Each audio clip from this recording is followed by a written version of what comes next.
MAGA congressman has been caught on a hot mic saying Trump's name is in the Epstein files. Now, on the surface, you might be saying this is a political nuke. This is the end for Trump, but it's really not. It's really not. Let me play it for you. This is Georgia Republican Mike Collins. He says he's sure Trump's in the Epstein files, but the interpretation of this is what's most important. Let's listen to this and then talk about it. I want to get to ask my question, which was, party unity, the Epstein files. I mean, do you think Trump's in there?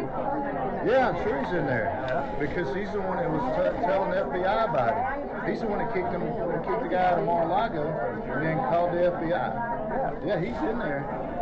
So, what's going to happen? Are you going to vote to release him or vote to keep him? Oh, we need to release him. You want to vote to release him? Yeah, man. I have no problem releasing him. But, you've got to go through the judicial. We all know that. The problem is...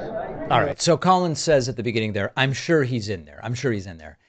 I think it's important just to be very honest about this. The fact that Trump appears to be in the Epstein files. I want to go back. The belief that Trump is in the Epstein files, because members of the House and Senate are saying it, and because we now know that Trump was briefed by Pam Bondi and was told, you're in the Epstein files. Just being in the Epstein files doesn't mean or prove that Donald Trump did the worst of the worst that is possible. Trump being in the Epstein files could be, and this is why we just need to see them. We just want transparency. I don't want to allege anything that's not in the data. Right now, what we can say is Trump's in the Epstein files. He could plausibly be in there merely because he was associated with Epstein. They knew a lot of the same people.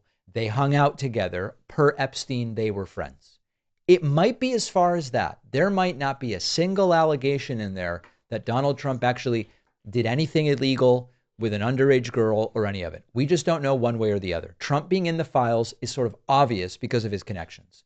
But the fact that he promised transparency, although when it then became more specific, will you release these files? He was, I don't know. You don't want to wrap up people and stuff that they had nothing to do with.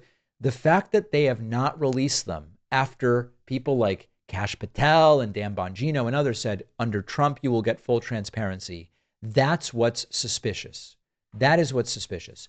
It is also true that Trump is in a situation where releasing the files and not releasing the files both could hurt him with his most diehard supporters. Because on the one hand, if he doesn't release them, his diehard supporters will go, wait a second, we were told that this was going to be transparent and he's not doing it. On the other hand, if he releases him and he is in there, depending on what is in there, his supporters could say, wait a second, the calls are coming from inside the house. Trump is the very problem that he said he was going to fix. So I think there's a decent chance that Trump's involvement is what we might describe as creepy, but not in illegal territory. I believe that that's the most likely scenario, but we just don't know. I hope that the files do come out. We need to understand that when we start hyping these pseudo bombshells without really knowing what's in there, it is a story that Trump's in the files, but we should be careful not to go beyond where the evidence puts us. So I don't think there's a silver bullet. To be perfectly frank, I think no matter what's in the files, Trump survives it, because there will be enough people who say, well, I don't know that I really believe what's in there. If it's really bad, Trump is going to be able to manufacture consent around Comey really did create the files. Obama created the files, whatever. So I think if we want to win, we need to focus on what moves people. We need to stick to what we know. And for now, it's demand the transparency Trump promised. If he's in there to a degree that's a crime, then we will talk about it. What do you think Trump's involvement in the Epstein files is? Let me know what you think in a comment. Donald Trump has already packed his second-term cabinet with loyalists. He's threatened deportation as political punishment. He's expanded executive authority in ways we have not seen in modern history. These are real changes that are happening right now. And what's even more alarming is that a lot of the media is either glossing over the worst of it or they're reframing it so it all sounds a little more palatable. And that is why I use Ground News. This is a news comparison tool.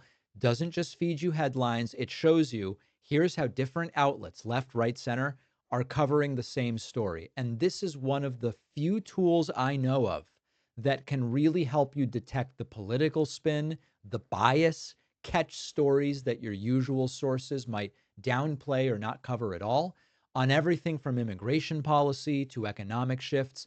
If you want to get a bigger picture, a broader picture of what's being reported, Ground News is an invaluable source to keep you informed. And Ground News is offering my audience 40% off their top tier Vantage plan. You'll only pay $5 a month. Go to ground.news/Pacman or enter the code Pacman in the app to get started. The link is in